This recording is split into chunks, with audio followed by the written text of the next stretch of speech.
জুলাই গণঅভ্যুত্থানের বর্ষপূর্তিতে জুলাই গণঅভ্যুত্থান দিবসের রচনা ও চিত্রাঙ্কন প্রতিযোগিতার পুরস্কার বিতরণী ও আলোচনা সভা। জুলাই যুদ্ধের ব্যাপারে আজকে দ্বিতীয় বর্ষটি আমরা পালন করছি।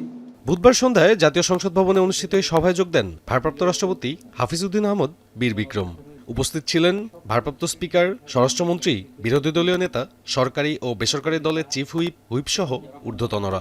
নতুন বাংলাদেশ আমরা পেয়েছি, সেই বাংলাদেশে আমরা আর নতুনভাবে হোঁচট খেতে চাই না। আমরা ওয়াইফাই ছাড়াই ধূপধাপ আপলোড করি, কারণ আমাদের কাছে বেশি জিবি আছে। বেশি জিবি জিতবেন মাই জিপি অ্যাপে।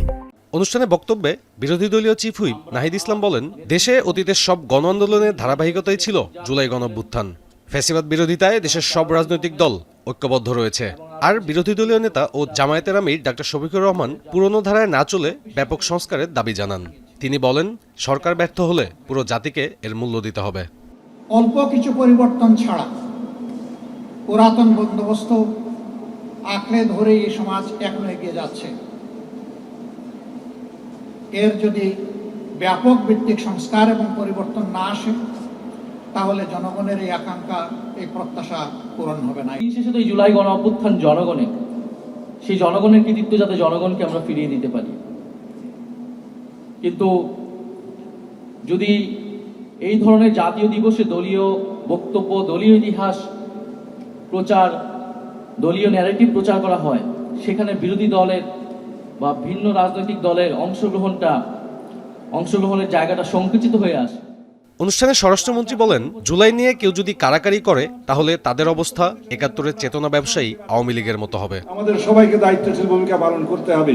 আমাদের বল থাকবে, সরকারের বল থাকবে, বিরোধী দল গঠনমূলক সমালোচনা করবে, আমরা সেই বল সংশোধন করব। এটাই হচ্ছে গণতান্ত্রিক ভাষ্য। অনুষ্ঠানে প্রধান অতিথির বক্তব্যে ভারপ্রাপ্ত রাষ্ট্রপতি বলেন, বর্তমান সংসদ ও নির্বাচিত সরকারের প্রধান দায়িত্ব জুলাইয়ে যারা জীবন দিয়েছে, আহত হয়েছে, তাদের প্রতি সুবিচার করা। আমরা যেন জুলাইকে হারিয়ে না ফেলি, জুলাইকে যেন ধারণ করতে পারি। আমরা যেন জনগণের চেতনাকে, জনগণের আশাকাঙ্ক্ষাকে বাস্তবায়ন করতে পারি। এটি হওয়া উচিত আমাদের আজকের সংকল্প। আমাদের এই জাতীয় সংসদের এবং বর্তমান সরকারের প্রধান দায়িত্ব হলো জুলাইতে যারা জীবন দিয়েছে, জুলাইতে যাদের অঙ্গহানি হয়েছে, তাদের প্রতি যেন আমরা সুবিচার করতে পারি। জুলাইকে হারিয়ে না ফেলে ধারণ করতে হবে বলে জানিয়ে জুলাইয়ের আত্মত্যাগকে জাতীয় জীবনে প্রতিফলিত করে গণতন্ত্র সুসংগত করার অঙ্গীকার হোক, এমন আহ্বানও জানান ভারপ্রাপ্ত রাষ্ট্রপতি। সাব্বির রোজ, এখন, ঢাকা।